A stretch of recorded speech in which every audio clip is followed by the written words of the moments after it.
खुलुमबाय एन नार्जारी बड' निउस चेनेलाव गासैखौबो बरायबावनाय जाबाय। नोंथांमोननि थाखाय आं गोदान मोनसे भिडिअ लानानै फैबावबाय। अन्नानै जोंनो भिडिअखौ जोबजासे नायो खावलायनाय जाबाय। आरो चेनेलाव गोदानब्ला अन्नानै चेनेलखौ साबस्क्राइब खालामना हो आरो नोंथांनि लोगोफोरनोबो शेयार खालामना हो, जेन' नोंथांमोननि हेफाजाब मोननानै आं सानफ्रोमबो भिडिअ लाबोनो हानाय बादि। दानिया फैदो दिनैनि मोननैसो खौराङाव। सेथि खौरां, दिनै गाबोन जों बयबो नुबाय थादों जे नखा नायब्लानो राजनिति हान्जाफोरनि गेदेरथार जयनिं हाबाफारि लानायखौ 2024 मायथाइयावसो जागोन बिसायख'थिया। नाथाय बै बिसायख'थिखौ लाना दिनै गोबां जायगाफ्राव बिसायख'थि हान्जाफ्राव जयनिं जानायखौ नुनो मोनदों। थिग बेबादिनो मैयानि मोननैसो भिडिअ क्लिपनि गेजेरजों आं नोंथांमोननो बुजिहोनो नाजागोन। बै भिडिअ क्लिपनि गेजेरजोंनो नोंथांमोना बुजि मोनगोन जे फैगौ MP बिसायख'थियाव BTC काउन्सिलाव बबे मोनसे हान्जाया देरहागोन। नोंथांमोना कमेन्ट बक्सआव खिथाहरब्लानो जाबाय। थुदो बिदिब्ला नायदिनि लोगोफोर।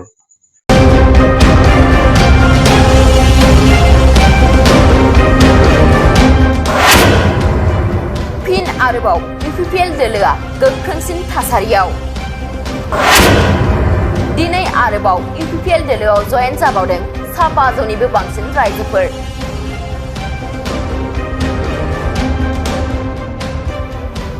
लोकसभा बिसायख'थिनि खाथि नोजोरावनो प्रमद बर'नि दैदेननाय UPPL दोलोआ दायो गोख्रोंनिफ्राय गोख्रोंसिन जागासिनो। आरो नायबावदो लोगोफोर, आरो बिनि उनावबो नोंथांमोननो मोनसे दिन्थिबावनि, बिनि उनाव बुजिदो। মই UPPL বাদ দি কিনে মই এতিয়া BPF জইনিং হলো।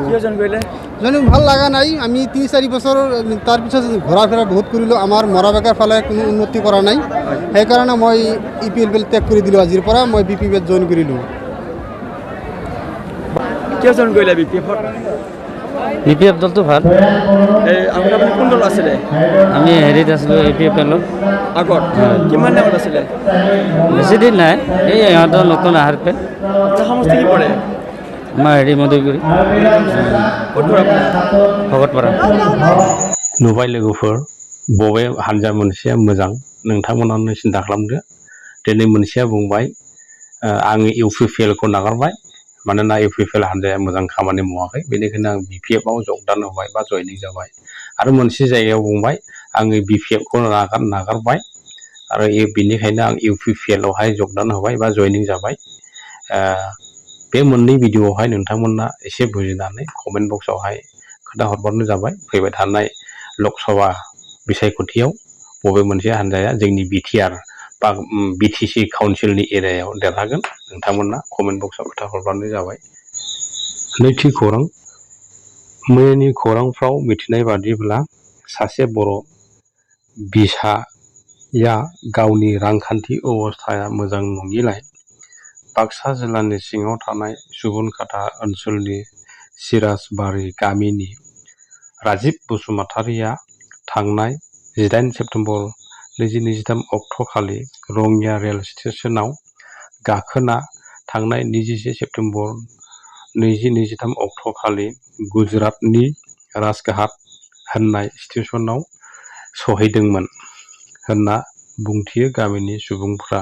नाथाय दुखुनांथाव बाथ्राया बेसोदि राजिब बसुमतारिखौ बिदिनिफ्रायनो लोगोफ्रा आन्दायना फनाव जगाजग खालामब्लाबो मोननो हायाखै होनना बुंथिनायजों लोगोसे सोरबाफोर बर' फिसाया गुजरातआव खामानि मावनो थाहैनायफ्रा नुसनबायोब्ला बे मबाइल नाम्बाराव। बे बेलासि समावहाय आं मिडिया पार्सन बिथांनिसिम जोबोद रोजा रोजा साबायखर बावदों। बाक्सा जिल्लानि सिङाव थानाय सुबुनखाथा ओनसोलनि सिरिसबारि गामिनि राजिब बसुमतारी बिथाङा गावनि न'खरनि हालोद बा रांखान्थि अबस्थाया मोजां नङैलाय गुजरातनि गुजरातआव खामानि नागिरनो थांनानै नैबे रङिया स्टेसनावहाय 18 खालारावहाय सेप्तेम्बरनि 18 खालाराव ट्रेन गाखोनानै बिथाङा गुजरातनि राजकट होननाय स्टेसनावहाय थांनाय 21 तारिखआव सौहैदोंमोन आरो बेनिफ्राय बिथाङा बेराबल होननाय जायगासिम थांदोंमोन आरो बेनिफ्राय बिथांमोना जि जायगायाव खामानि मावनो होननानै बा कम्पानियाव खामानि मावनो होननानै गारि गाखोदोंमोन बे बेराबलनिफ्रायनो बिथाङा दासिमहालागै गोमानानै दङ।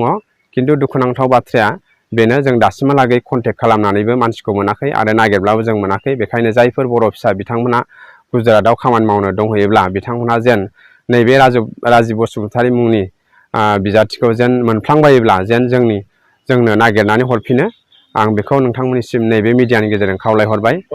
आरो कन्टेक्ट नाम्बारा नैबे आंनि कन्टेक्ट नाम्बारावनो नोंथांमोनहा रायलायहरनो हागोन बा दैथायहरनो हागोन। बे कन्टेक्ट नाम्बारा जाबाय 8473967005। सिगांनि समफ्राव अक्ट' होखानाय बादि मैयाबो एबा 30 सेप्तेम्बर अक्ट'खालि बड'लेण्ड मुलुगसोलोंसालिनि भिसि लाइस्राम लादु सिंखौ थाबैनो होखारनांगौनि दाबिजों दुलाराय बर' फरायसा आफादा सुबुं धर्ना लानायजों लोगोसे माखासे गोजौ थाखोनि अफिसारफोरनि मुसुखा सावनायखौबो बड'लेण्ड मुलुगसोलोंसालिनि मोखाङाव नुनो मोननाय जादों। बेजों लोगोसे आबसुनि मावथि बिथांमोना बुंथिनाय बादिब्ला भिसि लादु सिंनि गेना खान्थिखौ नायबिजिरनो गभर्नरजों दाना होजानाय 4 मेम्बार्सनि एक्सपार्ट कमिटिया भिसि लादु सिंखौ जेबो गेना खान्थिजों लोब्बा गैयै एबा दाय गैयै महरैसो राय होदों होनना बुंथियो। बबेखानि भिसि लाइस्राम लादु सिंखौ भिसिनिफ्राय बोखारागौमानि आबसुआ सम लानानै सुबुं धर्ना हाबाफारि लाबाय थागोनखौ मैयानि सुबुं धर्नानि गेजेरजों मिथिहोनायखौ नुनो मोननाय जादों। बेजों लोगोसे दिनैनि भिडिअ'आ बेखिनिमोन लोगोफोर।